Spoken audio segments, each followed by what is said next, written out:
Hello students, कैसे हैं आप सब। आई होप आप सब अच्छे होंगे। आईसीटी वर्चुअल क्लासरूम में आप सबका स्वागत है। मैं विकास। बच्चों, क्लास 10th का मैथ्स करेंगे। चैप्टर है आपका सम एप्लीकेशंस ऑफ ट्रिग्नोमेट्री, त्रिकोणमिति के कुछ अनुप्रयोग। इसी चैप्टर को कंटिन्यू करना है हमें। तो कुछ क्वेश्चंस हैं बच्चों आपके सामने, चलिए देखते हैं। ये क्वेश्चन आप ध्यान से इनको समझेंगे, पढ़ेंगे और फिर सॉल्व करना है। क्या है इस क्वेश्चन में? As observed from the top of 75 meter high building, high lighthouse from the sea level, the angles of depression of two ships are 30 degree and 45 degree.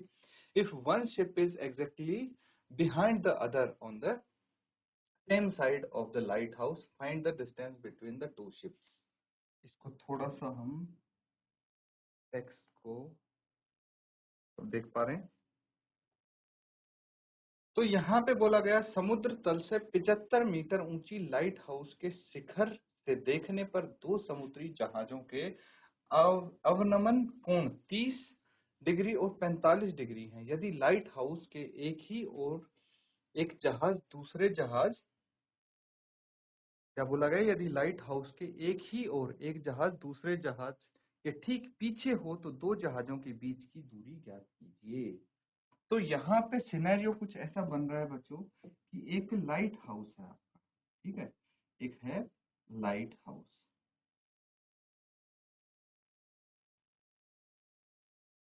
Light house है तो यहाँ से क्या है, दो जहाज आपको दिखेंगे।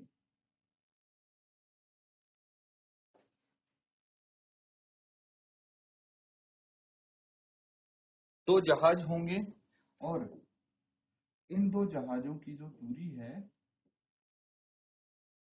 अब क्या बोला गया है कि भाई observe from the top of 75 metre height lighthouse, इसकी हाइट 75 मीटर है। तो यहाँ से एंगल ऑफ डिप्रेशन होगा, ऊपर से जब नीचे देखते हैं तो एंगल ऑफ डिप्रेशन आता है। एंगल ऑफ डिप्रेशन ये बनेंगे एंगल ऑफ डिप्रेशन कितना कितना, एंगल ऑफ डिप्रेशन बन रहा है 30 डिग्री एंड 45 डिग्री, है ना। तो ऐसे कुछ एंगल्स आपके यहाँ पे बनने वाले हैं। आपको क्या बताना है? आपको बताना है बच्चों distance between the two ships, इन जहाजों के बीच की जो दूरी है वो आपको फाइंड आउट करनी है। समझ गए? तो देखिए मैंने प्रैक्टिकली थोड़ा बताने की कोशिश की थी। अब जो समकोण त्रिभुज हैं वो बनाएंगे और प्रॉपरली इसको सॉल्व करने की कोशिश करेंगे।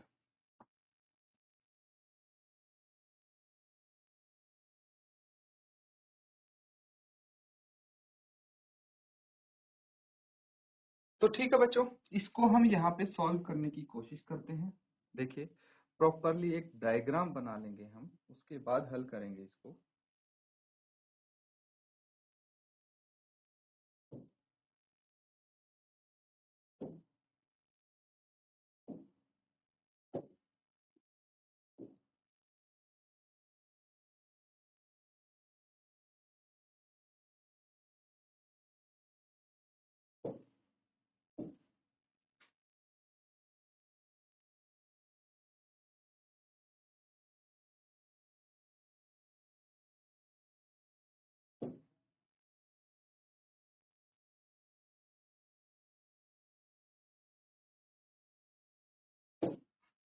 तो ये चीज समझे क्या बनाया है मैंने। अब देखिए मैं इसकी नेमिंग करता हूँ, चीजें आपको बेहतर तरीके से समझ में आने लगेंगी। ये हो गया ए बी, क्या हो गया? A B. इसको सी मान लेते हैं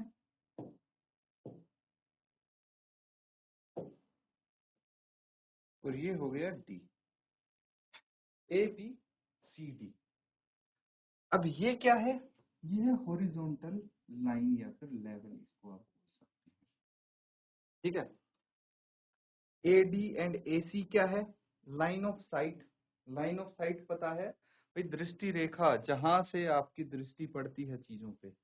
अब यहाँ पे जो लाइन ऑफ साइट है वो कैसी है, क्या बोलेंगे उसको?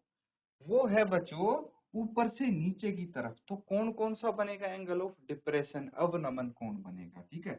इसीलिए यहाँ पे ये चीज मैंने बताई है आपको। अब ये एंगल होंगे, है ना। एंगल किसके साथ बनेगा? हॉरिजॉन्टल लाइन के साथ। तो एक तो एडी, एडी जो लाइन ऑफ साइट है उसके और हॉरिजॉन्टल लाइन के बीच में कोण बनेगा, और एक बनेगा एसी और हॉरिजॉन्टल लाइन है उसके बीच में।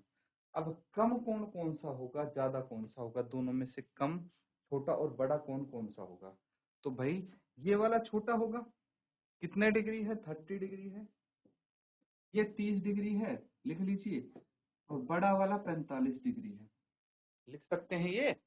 तो एक कोण छोटा हो गया, एक बड़ा हो गया। नोट डाउन कर लिया आपने। अब देखिए कि हमारे पास क्या है, ए बी है। ए बी को क्या बोलेंगे हम? जो ये ए बी है बच्चों, ए बी हो जाएगा लाइट हाउस, है ना। लाइट हाउस हो जाएगा जिसकी ऊंचाई 75 मीटर है, लिख लेंगे 75 मीटर लाइट हाउस की ऊंचाई है। ये लिख लिया, चलो बहुत अच्छी बात है। अब सी और डी क्या है? दो जहाज हैं। बी लाइट हाउस का फुट बोल सकते हैं आप, बेस बोल सकते हैं, और सी और डी दो जहाज हैं जो ऊपर लाइट हाउस के ऊपर से हम देख पा रहे हैं। ये चीज समझ में आ गई? क्वेश्चन का सिनेरियो समझ में आ गया क्या है? इसको अब सॉल्व करेंगे तो जो जो इंफॉर्मेशन है उसको अच्छे से आप लिख लेंगे। भाई ऐसा लिखें ताकि ये डायग्राम आपको समझने में दिक्कत ना हो, है ना। तो इसकी चीजें कुछ हम जो हम सॉल्यूशन होगा उसमें एक्सप्लेन करेंगे। जैसे let A B is equal to 75 meter be the light house, and A भी तो लाइट हाउस हो गया, and C and D are the, क्या बोला गया है कि भाई दो जहाज हैं, ठीक है। तो C and D are the ships, C और डी को हम जहाज मान लेते हैं। अब देखिए कि हमारे पास क्या है, दो ट्रायंगल बन रहे हैं, A B C and A B D, दो ट्रायंगल बन रहे हैं। तो हमें निकालना क्या है? हमें निकालना है डीसी। डीसी क्या है? दो जहाजों के बीच का अंतर है, डिफरेंस है, ये निकालेंगे हम। कैसे निकालेंगे ध्यान से देखिएगा। इन ट्रायंगल ए बी सी, त्रिभुज एबीसी लेंगे और इसमें परपेंडिकुलर बटे बेस क्या होगा? परपेंडिकुलर बटे base is equal to tangent theta. Tangent theta होगा। अब यहाँ पे थीटा 1 कितना है? 30 डिग्री है। तो ये भी कितना आ जाएगा? 30 डिग्री आ जाएगा, है। ये तो पता होगा बच्चों, ऑल्टरनेट एंगल्स। ये 45 डिग्री हो जाएगा। तो थीटा 1 है 30 डिग्री, थीटा 2 है 45 डिग्री, बस। तो यहाँ पे थीटा 2 आएगा क्योंकि हम पहले वाला ट्रायंगल ले रहे हैं, ये वाला ट्रायंगल ले रहे हैं, छोटे वाला। थीटा 2 हो गई। अब मुझे बताइए कि परपेंडिकुलर क्या है? यहाँ पे ए बी है, बेस क्या है? यहाँ पे बी सी है, बराबर है टेंजेंट थीटा कितना है? टेंजेंट 45 है। जो जो पता है सब वैल्यूज लिखती हमने। अब ए बी की वैल्यू क्या है? 75 मीटर है। BC नहीं पता, टेंजेंट 45 की वैल्यू 1 है, तो BC की वैल्यू क्या आ जाएगी? 75 मीटर।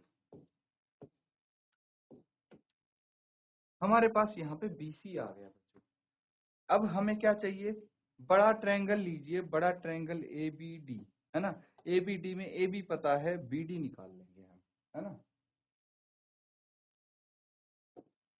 अगले पेज पे करते हैं। इन ट्रायंगल ABD, ठीक है। ट्रायंगल ABD में देखिए क्या होगा। ट्रायंगल ABD में हमें AB पता है, BD फाइंड आउट करना है। तो परपेंडिकुलर बटे base is equal to tangent theta 1, बड़े ट्रायंगल के लिए थीटा 1 होगा। तो AB बटे BD is equal to tangent 30 degree होगा, ठीक है। अब AB तो पता है मुझे, बट BD को क्या लिख सकते हैं हम? फिर से फिगर पे चलेंगे। देखिए BD हो जाएगा DC प्लस BC, है ना, DC प्लस BC हो जाएगा। तो यहाँ पे हम लिख लेंगे BD is equal to DC plus BC। ये लिख के देखते हैं, AB is equal to DC plus BC is equal to 1/√3, 1/वर्गमूल 3 आ जाएगा, क्योंकि tan 30 की वैल्यू 1/√3 होती है। अब AB और BC की वैल्यू हमें पता है, वो रख के देखिए। AB की वैल्यू 75 है, DC प्लस इसकी भी वैल्यू 75 है, बराबर है 1/√3। क्रॉस मल्टीप्लाई कर देंगे, क्रॉस मल्टीप्लीकेशन में ये 75√3 हो जाएगा is equal to DC plus 75, है ना। हम DC को एक तरफ रखेंगे, बाकी सब को एक तरफ भेज देंगे, तो DC is equal to 75√3 minus 75, यानी BC is equal to 75 common आ गया, √3 माइनस 1 मीटर, ये आ जाएगा। तो ये क्या है, डिस्टेंस है। Therefore, the distance between the two ships is 75 √3 minus 1 metre. ये आंसर हो जाएगा आपका। तो अब देखिए, पूरे सॉल्यूशन को प्रॉपरली देखिए और इसको नोट डाउन कीजिए।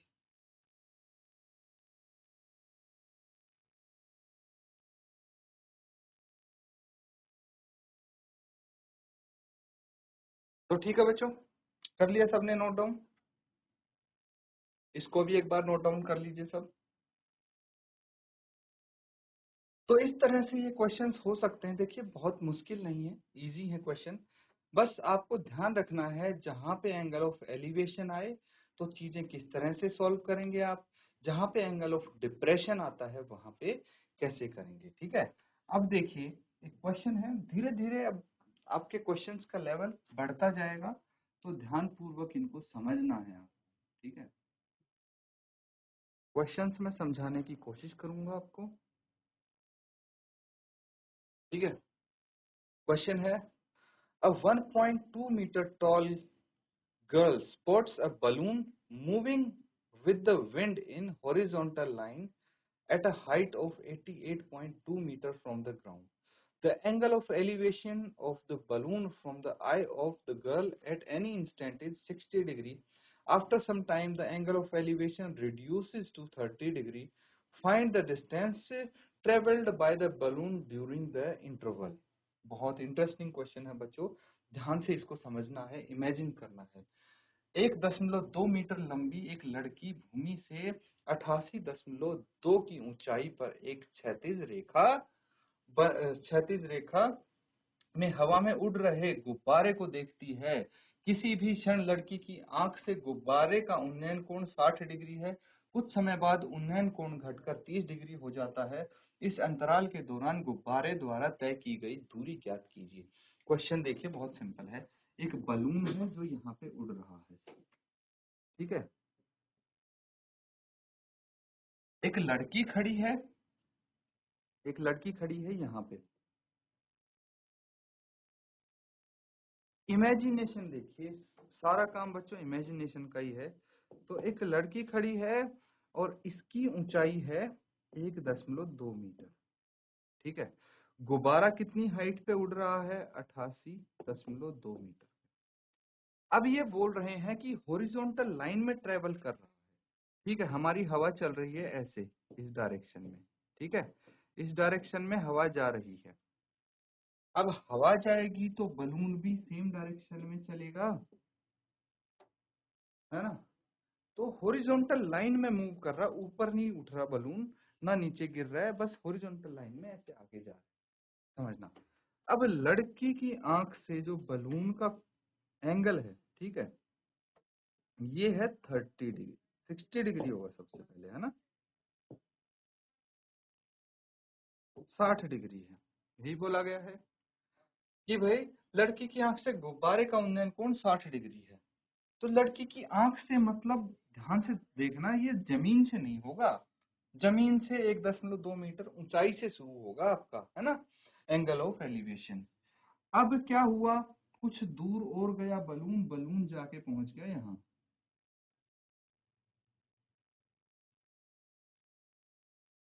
बलून यहाँ पहुंच गया, तो अब लड़की की आंख से जो बलून का एंगल ऑफ एलिवेशन है वो 30 डिग्री हो गया, है ना। एंगल ऑफ एलिवेशन बदल के हो गया अब 30 डिग्री, क्योंकि दूर चला गया। अब एंगल ऑफ एलिवेशन घटता और बढ़ता कैसे है, ऑब्जेक्ट जितना आपके पास होगा उतना ही आपको सर उठा के देखना पड़ेगा, ऑब्जेक्ट जितना दूर जाएगा उतना ही आपका आंखें नीचे होती जाएंगी और एंगल ऑफ एलिवेशन भी घटता जाएगा भूमि के साथ, ठीक है, या फिर हॉरिजॉन्टल लाइन के साथ। यही सिनेरियो यहाँ पे हुआ है। अब इसको इमेजिन करके आपको बताना है कि भाई इसका क्या आंसर होगा, क्या बताना है आपको। भाई इस समय में जो दूरी तय की है इस गुब्बारे ने, ये डिस्टेंस, ये क्या होगा, ये आपको बताना है, ठीक है। चलिए फटाफट नोट डाउन करो और इसको सॉल्व करके बताओ क्या आंसर हो जाएगा।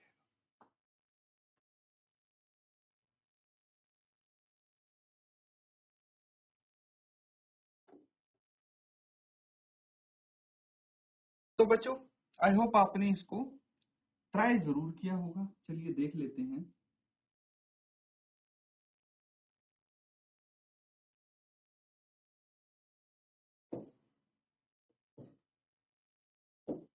पहले इसका हम डायग्राम बनाने की कोशिश करते हैं, ठीक है, एक अच्छा सा फिगर हम बना लेते हैं।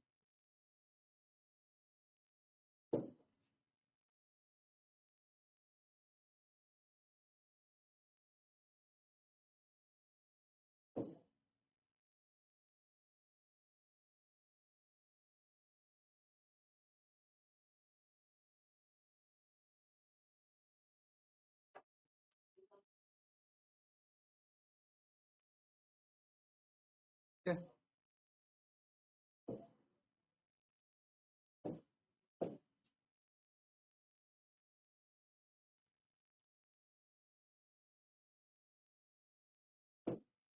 इसकी नेमिंग करेंगे, अच्छे से आपको समझ में आएगा। ये मान लीजिए पॉइंट ए पे पहले आपका बलून था, ठीक है, बलून था पॉइंट ए पे, उसके बाद पहुंच गया पॉइंट बी पे, ठीक है। बलून की जो ग्राउंड से हाइट थी, टोटल हाइट कितनी थी, 88.2 मीटर, ये ग्राउंड से इसकी पूरी हाइट थी, बोला गया है 88.2 मीटर। यहाँ पे लड़की खड़ी है, मान लो ये लड़की की आईज है और ये लड़की की हाइट है 1.2 मीटर, ठीक है। तो जो एंगल ऑफ एलिवेशन बन रहा है, सबसे पहले कितना डिग्री, 60 डिग्री, उसके बाद 30 डिग्री हो गया वो एंगल, समझ गए। तो हम बाकी सब चीजों के नाम दे देते हैं, है ना, ए बी, ये हो गया सी, ये हो गया डी, दिस इज ई, है ना, this is F and this is, समझ गए। अब यहाँ पे चीजें ध्यान से देखेंगे आप, यहाँ पे क्या हो रहा है कि हमें निकालना क्या है, हमें निकालना है ए और बी के बीच की दूरी। प्रॉपर ऐसे ये आपका डायग्राम बन गया और इनके बीच की दूरी जो है ये आपको फाइंड आउट करनी है, ए बी के बीच की दूरी। अब ए बी जो होगा वो डीसी के बराबर होगा, होगा कि नहीं होगा, भाई ऊपर जो डिस्टेंस है वही ग्राउंड के लेवल पे भी होना चाहिए, ठीक है। अब ईएफ जो होगा वो सीजी के बराबर होगा 1.2 मीटर, है ना। यहाँ पे लड़की की हाइट उतनी है तो लड़की यहाँ पहुंच जाएगी तब भी हाइट उतनी ही रहेगी।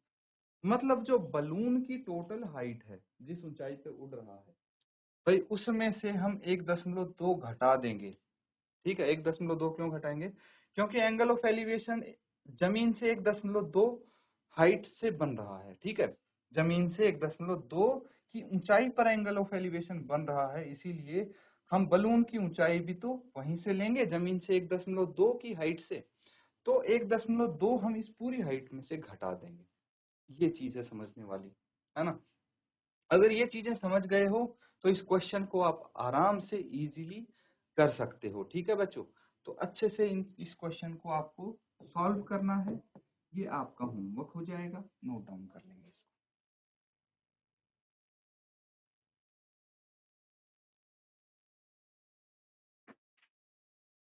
तो बच्चों, जो हमने क्वेश्चंस किए हैं उनको अच्छे से आपको रिवाइज करना है, और जो मैंने होमवर्क दिया है, देखिए डिटेल में हमने इसको समझा है, मैंने एक्सप्लेन कर दिया है एक एक पॉइंट।